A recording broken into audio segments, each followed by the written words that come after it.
Hey guys, welcome back to Murad Run, and आज की video में I'm gonna tell you how I got into Oxford. I didn't only get into Oxford, I also got into Stanford, I've gotten into Rotman, and I've gotten into a lot of good universities in the world. इसके अलावा I've helped people get into almost every university of the world. So in this video, I'm gonna tell you exactly क्या-क्या मैंने अपनी profile में add किया था, आपको क्या-क्या अपनी प्रोफाइल में ऐड करना चाहिए, कहाँ पे लोग मेसअप कर जाते हैं, क्या-क्या चीजें लोगों को दिमाग में रखनी चाहिए. So सब कुछ इस वीडियो में बात करने वाले हैं. So without further ado, let's directly jump into it. पहले आपको ये समझना है आपकी पूरी प्रोफाइल 4 कंपोनेंट्स में डिवाइड होती है.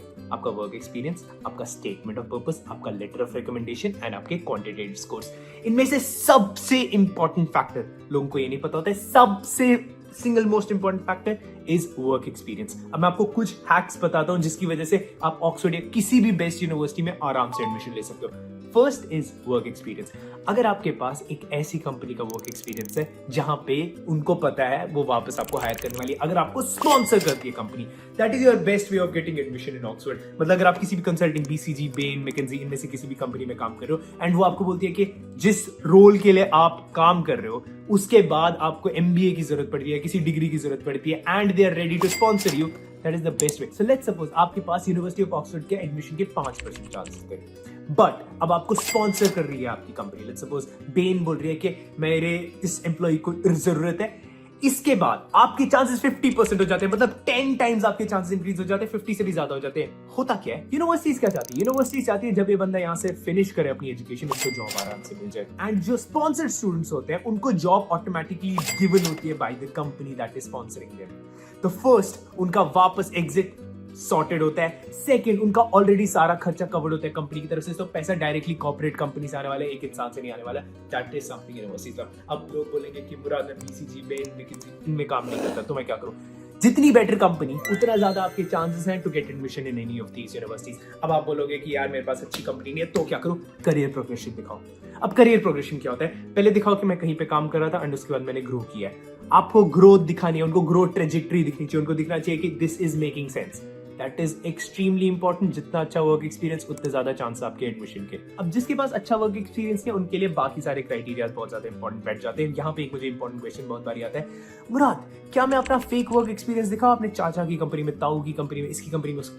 वो बेवकूफ नहीं बैठे वहां पे, दे सी 1000 एप्लीकेशंस अ डे. उन लोगों ने ये सारी बकवास चीजें देखी है. जो भी टंटरम शंटरम तुम लोग करने वाले हो ना कि मैंने इसकी कंपनी में काम किया था, उसकी कंपनी, कुछ काम नहीं करता. अगर आप प्रोफेशनल वर्क एक्सपीरियंस दिखाओ, नहीं दिखा पाओगे, it is definitely a very big red flag to show कि मैंने टंटरम शंटरम की कंपनी में काम किया था, जबकि वहां पे कुछ सब्सटैंशियल आपने नहीं किया होता है. सेकंड लेवल पे क्वांटिटेटिव स्कोर्स आ जाते हैं, जो कि 2 कैटेगरीज में डिवाइड होते हैं. एक स्टैंडर्डाइज्ड स्कोर होते हैं, एक यूनिवर्सिटी स्कोर होते हैं. पहले यूनिवर्सिटी स्कोर के बारे में बात करते हैं. अगर आप किसी भी अच्छी यूनिवर्सिटी से पढ़ रहे हो, आईआईटी से पढ़ रहे हो, आईआईएम से पढ़ रहे हो, इनके काफी सारे स्टूडेंट्स एक टॉप यूनिवर्सिटी चले गए. हम लोग ऑक्सफोर्ड के एग्जांपल लेते हैं. आईआईटी से बहुत बंदे आते हैं, आईआईएम से बहुत बंदे आते हैं. तो जो आपका स्कोर होगा आईआईटी और आईआईएम में बहुत ज्यादा इंपॉर्टेंट होगा, because they can compare it कि लास्ट ईयर ये बंदा आया था आईआईटी आईआईएम से, इसका ये स्कोर था, आपका ये स्कोर है, that means it's a good score. अब अगर आप अच्छी यूनिवर्सिटी से नहीं आते हो, then does your score matter?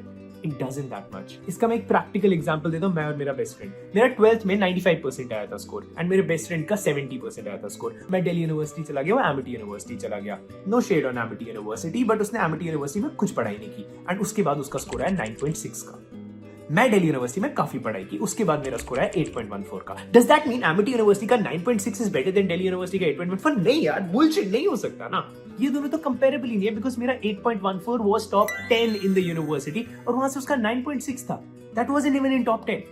Comparable ही नहीं है. बट स्टैंडर्डाइज्ड टेस्ट्स, आपका एसएटी हो गया अगर आप बैचलर्स के लिए जा रहे हो, जीमैट हो गया अगर आप मास्टर्स के लिए जा रहे हो, जीमैट और जीएल, एक्सट्रीमली इंपॉर्टेंट, बिकॉज ये सबको एक ग्रेडिंग स्केल पे ले आता है. एमिटी से बंदा हो, गलगोटिया से बंदा हो, दिल्ली यूनिवर्सिटी से बंदा हो, आईआईटी से बंदा हो, आईएम से बंदा हो, ये सारे बंदे एक स्केल पे आ जाते हैं एंड क्वांटिटेटिवली देखा जाता है कि ये कहां पे रैंक करते हैं. अब जीमैट में ये ऑब्सेशन नहीं है कि मेरे को टॉप स्कोर लाना है, बिल्कुल भी नहीं. हमारा ये बॉटम जो 700 ओल्ड जीमैट पे होता था, 670 न्यू जीमैट पे, अगर हमारा वो भी आ गया ना, that is more than enough, but वो लाना जरूरी है. अब जीमैट के लिए मैं कुछ टिप्स बताता हूँ. अब जीमैट हार्ड वर्क की गेम नहीं, स्मार्ट वर्क की गेम है. अगर अब मैं जीमैट को आपको अनलिमिटेड टाइम दे दूं ना कि आपको जितना टाइम चाहिए उतने टाइम के लिए जीमैट दो, हर एक बंदा 700 प्लस ले आएगा जीमैट में, but it is a timed exam और उस टाइम की वजह से लोगों का स्कोर अच्छा नहीं आता है. इतना ही नहीं होता है, सेकंड चीज आती है, लोग वही गलतियां फिर से बार बार दोबारा करते हैं. तो I personally highly recommend to take GMAT की coaching. It is a no brainer, because यहाँ पे हम लोग penny wise and dollar foolish हो जाते हैं। हम लोग समझते हैं कि जीमैट का खर्चा बचा लेंगे, ऐसे 10-20 हजार रुपए बचा लेंगे, वहां से ट्यूशन फीस जो आपकी पूरी की पूरी पढ़ने वाली है उसके बारे में नहीं इंसान सोचता है। पीपल डोंट रियलाइज कि यहाँ पे अगर मैं जीमैट का अपना अच्छा स्कोर ले आता हूँ, there will be a tuition fee pay reduction of 5-10 lakh रुपए भी। A good GMAT score can fetch you a very good scholarship also. तो वहां पे असली फीस में कितना ज्यादा कम होने वाला है वो इंसान नहीं सोचता, बट यहाँ पे सोचता है 5,000 रुपए बच जाएंगे ना, जीमैट पढ़ लूंगा फ्री। Please be smart. अगर आपको कहीं पे भी कुछ भी वैल्यूएबल लग रहा है, don't be Penney wise and dollar foolish. ये सबसे बड़ी गलती इंडियन स्टूडेंट्स करते हैं। उनको लगता है कि सस्ते में हो जाएगा ना, सस्ते में हो जाएगा ना। Don't be that guy. Third important criteria आपका ऐसे हो जाता है। अब ऐसे इतना ज्यादा इंपॉर्टेंट है, इसमें मैंने इतनी सारी वीडियोस बना रखी है ऐसे कैसे लिखना चाहिए। एक तो मैंने पूरा वीडियो बना रखा है, 1.5 लाख लोगों ने तो ऑलरेडी ये वीडियो देख भी लिया है कि मैंने अपने एसेज में एग्जैक्टली लिखा क्या क्या है रॉटमन के। मैं काम करूंगा इस वीडियो के एंड पे, leave a link to that video also. आप एक बारी ऐसे देखो। Essay is very important bro, but essay से एक और चीज आल्सो इंपॉर्टेंट है, not more important than essay but important. Fourth, letter of recommendations. आपको किसी यूनिवर्सिटी के बंदे से लेटर ऑफ रिकमेंडेशन लेने की जरूरत नहीं है जो उस यूनिवर्सिटी में प्रोफेसर है। आपने उसके साथ कोई भी रिसर्च प्रोजेक्ट किया हो सकता है, आपने उसके साथ कोई भी काम किया हो सकता है, किसी भी छोटी से बड़ी कैपेसिटी में आपने उसके साथ काम किया हो सकता है। ये बहुत ज्यादा इंपॉर्टेंट हो जाएगा, बहुत ज्यादा बेस्ट। सेकेंड, किसी कंपनी, बहुत अमेजिंग कंपनी, नोन कंपनी के ईमेल से आपको लेटर ऑफ रिकमेंडेशन आ रही है। अब एक और चीज मुझे बहुत लोग पूछते हैं, मुराद क्या मुझे अपनी लेटर ऑफ रिकमेंडेशन खुद लिखनी चाहिए? ऑनेस्टली लिख सकते हो, उतना ज्यादा मैटर नहीं करता है, बट किस ऑर्गेनाइजेशन से वो लेटर ऑफ रिकमेंडेशन आ रही है वो बहुत ज्यादा मैटर करता है। कौन बंदा है, कौन साइन कर रहा है वो लेटर ऑफ रिकमेंडेशन बहुत ज्यादा मैटर करता है। किसका वर्ड है, कौन स्टेक पे है वो मैटर करता है। खुद भी लिख रहे हो बिकॉज इंडिया में मोरलेस सबका खुद ही लिखना पड़ता है, बट किसके मुंह से वो लेटर ऑफ रिकमेंडेशन आ रही है वो बहुत ज्यादा मैटर कर जाता है। एक और चीज जो बहुत ही ज्यादा मैटर कर जाती है is what is that university looking for.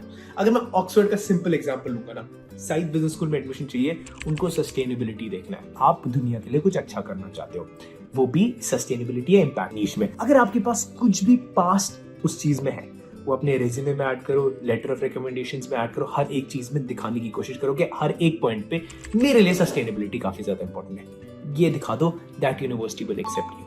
Same point पे अगर स्टैनफोर्ड के बारे में बात करें, आप एंटरप्रेन्योरशिप और सस्टेनेबिलिटी, बहुत सारी ये जो नई आज की यूनिवर्सिटीज है बहुत सस्टेनेबिलिटी पे फोकस करती हैं, बट अगर आपको स्टैनफोर्ड में एडमिशन चाहिए, आप क्लाइमेट चेंज को कैसे सॉल्व कर सकते हो, क्लाइमेट चेंज और एंटरप्रेन्योरशिप को कैसे मर्ज कर सकते हो, ये दिखा दिया ना स्टैनफोर्ड को। They will be wait for you, ये ही उनको देखना है। तो आपको जानना है कि आप किस यूनिवर्सिटी अप्लाई कर रहे हो, किस यूनिवर्सिटी को क्या चाहिए।